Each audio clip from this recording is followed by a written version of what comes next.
आपके साथ मोनिका गुप्ता और आप देख रहे हैं हर खबर। बुलेटिन की शुरुआत करेंगे 90 हल्के 90 खबरों के साथ।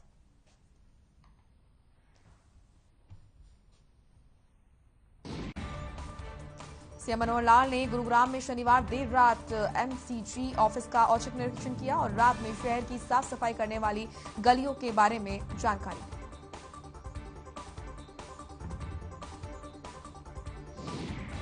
मुख्यमंत्री मनोहर लाल ने गुरुग्राम के सेक्टर 39 में नगर निगम कार्यालय में भी छापा मारा और कंट्रोल रूम में जाकर रात में शहर में हो रही साफ सफाई के बारे में जानकारी ली और ड्यूटी रोस्टर को भी चेक किया।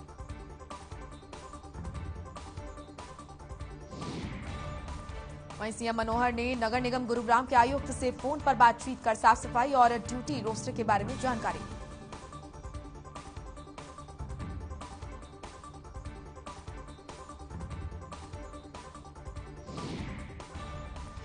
सीएम गुरुग्राम सेक्टर 44 में मौजूद जीएमडी कार्यालय में भी औचक निरीक्षण करने पहुंचे, जहां सीएम ने integrated command and control centre पर छापेमारी करते हुए गुरुग्राम की कई सड़कों पर लगे सीसीटीवी कैमरे से भी जुड़ी जानकारी दी।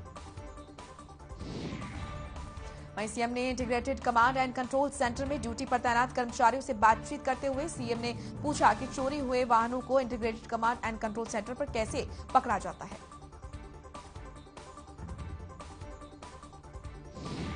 कैथल के विधायक लीला राम ने कांग्रेस के राष्ट्रीय महासचिव रणदीप सुरजेवाला को लेकर बड़ा बयान दिया है। उन्होंने कहा है कि सुरजेवाला को बड़ी राजनीति करनी चाहिए। कैथल जैसे छोटे मोटे विधानसभा क्षेत्र में हम जैसों के लिए छोड़ देना चाहिए।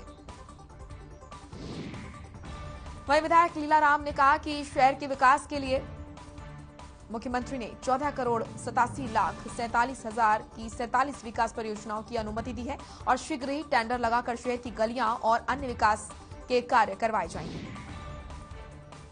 शहर में हुए लाइट घोटाले पर विधायक लीला राम ने कहा कि मामला उनके संज्ञान में है। इस बारे में उपायुक्त कैथल से उनकी बात हुई है और लाइट घोटाले के किसी भी आरोपी को बख्शा नहीं जाएगा।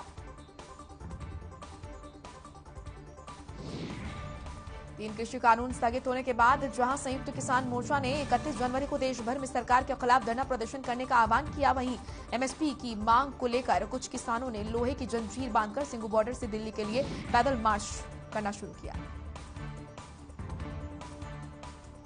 किसानों के मुताबिक ये पैदल मार्च दिल्ली जंतर मंतर तक ले जाया जाएगा। उधर दूसरी तरफ किसानों को दिल्ली की ओर हरियाणा पुलिस ने दिल्ली सिंगू बॉर्डर पर ही रोक लिया। वहीं दूसरी ओर पैदल मार्च कर रहे किसानों का कहना है कि सरकार ने उनके साथ धोखा किया है और एमएसपी की कोई गारंटी अभी तक नहीं मिली है।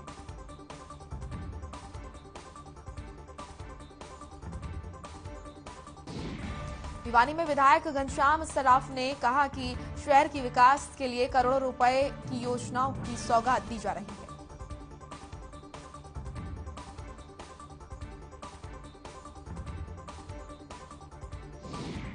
साथ ही विधायक घनश्याम सर्राफ ने शहर के औद्योगिक क्षेत्र में रानी लक्ष्मीबाई पार्क कृष्ण कॉलोनी में करीब 48 लाख रुपए की लागत से नई सीवर लाइन सहित करोड़ों रुपए की योजनाओं का शिलान्यास किया।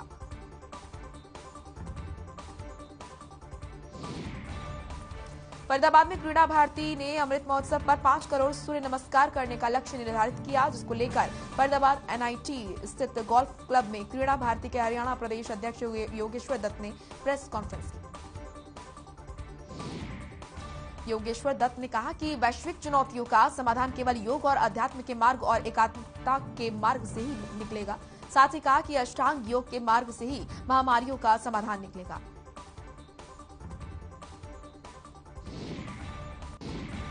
परिवहन मंत्री मूलचंद शर्मा ने बल्लभगढ़ के भीकम कॉलोनी में लाखों रुपए के विकास कार्यों का शुभारंभ किया। इसके साथ ही मूलचंद शर्मा ने मुजेसर गांव को भी सौगात दी।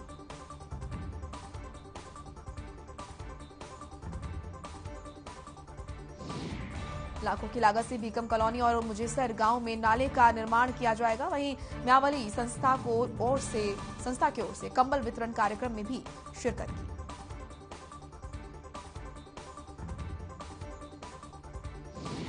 वहीं लोगों और पत्रकारों से बातचीत करते हुए परिवहन मंत्री ने कहा कि मैं बल्लभगढ़ के विकास में कोई कमी नहीं छोड़ूंगा।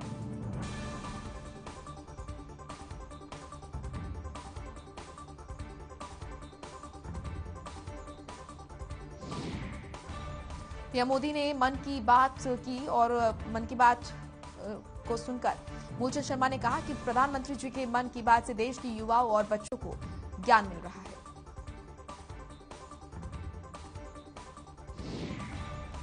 इसके अलावा परिवहन मंत्री ने अपनी बल्लभगढ़ विधानसभा के सेक्रेटरीट कार्यालय पर भारत के स्वतंत्रता संग्राम के शहीदों के लिए 2 मिनट का मौन रखकर उनको श्रद्धांजलि दी।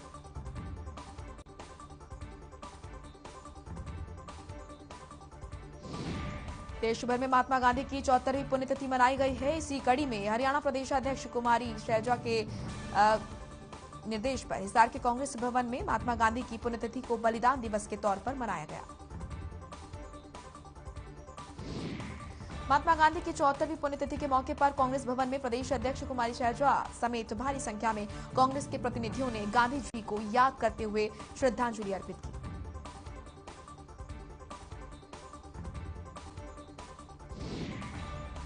वहीं कांग्रेस पार्टी के प्रदेश प्रवक्ता बजरंग गर्ग ने उपस्थित प्रतिनिधियों को संबोधित करते हुए कहा कि राष्ट्रपिता बापू महात्मा गांधी जी के त्याग और बलिदान को देश हमेशा याद रखेगा।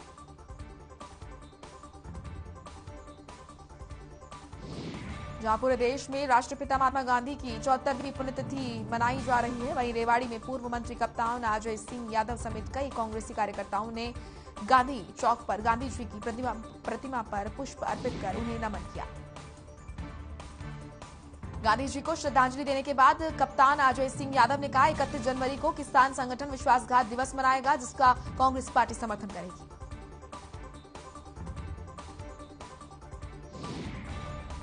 महात्मा गांधी की 74वीं पुण्यतिथि को भिवानी में राष्ट्रीय कुष्ठ जागरूकता अभियान के तौर पर मनाया गया। इस अभियान के तहत भिवानी के लघु सचिवालय में उपायुक्त RS ढिल्लों ने हरी झंडी दिखाकर कुष्ठ जागरूकता रैली को रवाना किया। वहीं भिवानी लघु सचिवालय में महात्मा गांधी की पुण्यतिथि पर उन्हें याद करते हुए श्रद्धांजलि और श्रद्धा सुमन अर्पित किए गए।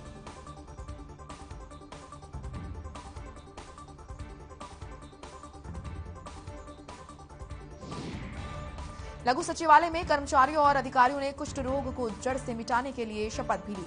वहीं उपायुक्त ने कर्मचारियों को कुष्ठ रोगियों के प्रति दया भाव रखने की शपथ दिलाई।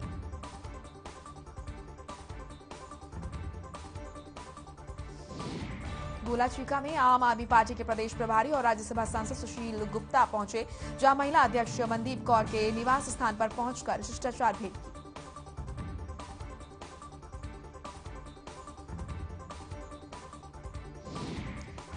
मनदीप कौर से मुलाकात के बाद राज्यसभा सांसद सुशील गुप्ता ने बताया कि पंजाब में हमें पूरा सहयोग मिल रहा है और लोगों ने बदलाव को मौका दिया है।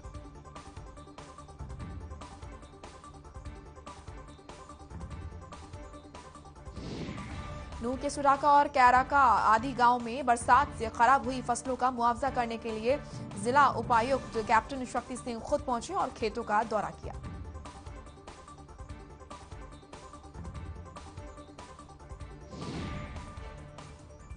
इस दौरान एसडीएम सलोनी शर्मा भी मौजूद रहीं। इस दौरान जिला उपायुक्त ने किसानों को भरोसा दिलाया कि बरसात से खराब हुई फसलों की गिरदावरी करवाकर किसानों को उचित मुआवजा दिलाया जाएगा। वहीं एसडीएम सलोनी शर्मा ने बताया कि जिला प्रशासन के अधिकारी इलाके का दौरा कर रहे हैं। किसानों की खराब हुई फसलों को गिरदावरी कराकर उनको मुआवजा दिया जाएगा।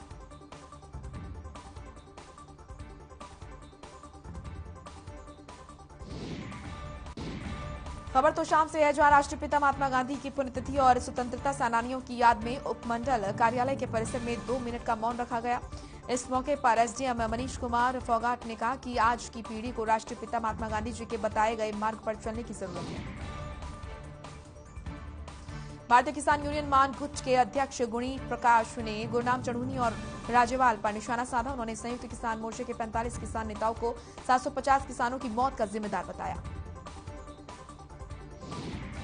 साथ ही उन्होंने कहा कि अब इनकी मौत पर बलबीर सिंह राजेवाल, गुरनाम सिंह चढ़ूनी, राकेश टिकैत राजनीति कर रहे हैं। उन्होंने लाल किले और तिरंगे का अपमान किया। वहीं वो खुद भी पंजाब में इनके खिलाफ चुनाव प्रचार करेंगे। इसके साथ ही किसान मानगुट के अध्यक्ष गुणी प्रकाश ने कहा कि सभी 117 किसान उम्मीदवारों की जमानत नहीं बचेगी। अगर जमानत बची तो मैं पगड़ी नहीं पहनूंगा।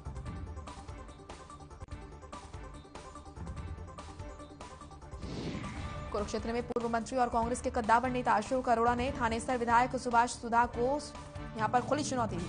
अशोक अरोड़ा ने कहा कि थानेसर के विधायक सुभाष सुधा जो मेरे ऊपर इल्जाम लगा रहे हैं वो सब गलत है।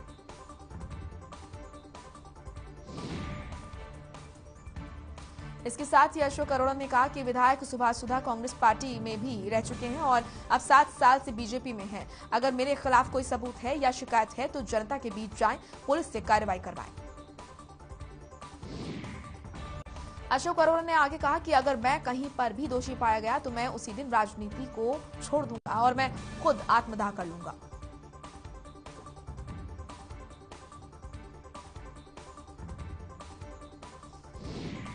चरखी दादरी में आम आदमी पार्टी की तरफ से जिला स्तरीय बैठक का आयोजन किया गया। इस मौके पर कई लोगों ने आम आदमी पार्टी की नीतियों से प्रभावित होकर आम आदमी पार्टी की सदस्यता ग्रहण की।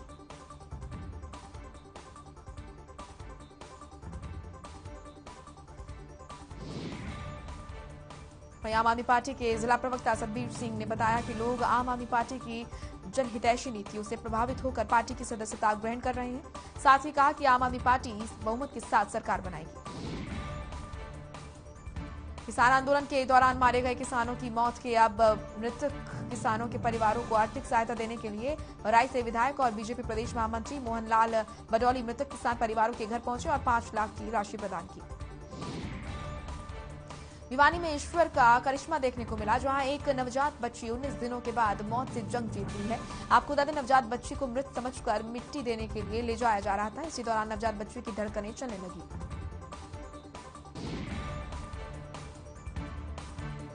यमुनानगर के रोड छप्पर गांव में खेतों के ऊपर से गुजर रही हाई टेंशन तारों में हुए अचानक शॉर्ट सर्किट से गन्ने के खेतों में आग लग गई। वहीं ग्रामीणों ने अपनी सूझबूझ से आग पर काबू पाया और बिजली विभाग को नुकसान की भरपाई करने की मांग की।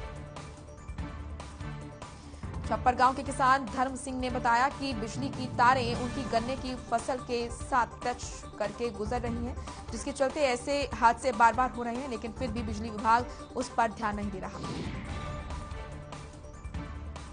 कैथल में वन विभाग की बड़ी लापरवाही सामने आई है, जहां 10 साल पहले छोटे पौधों के लिए लगाए गए ट्री गार्ड ही अब वृक्षों के लिए नुकसानदायक साबित हो रहे हैं।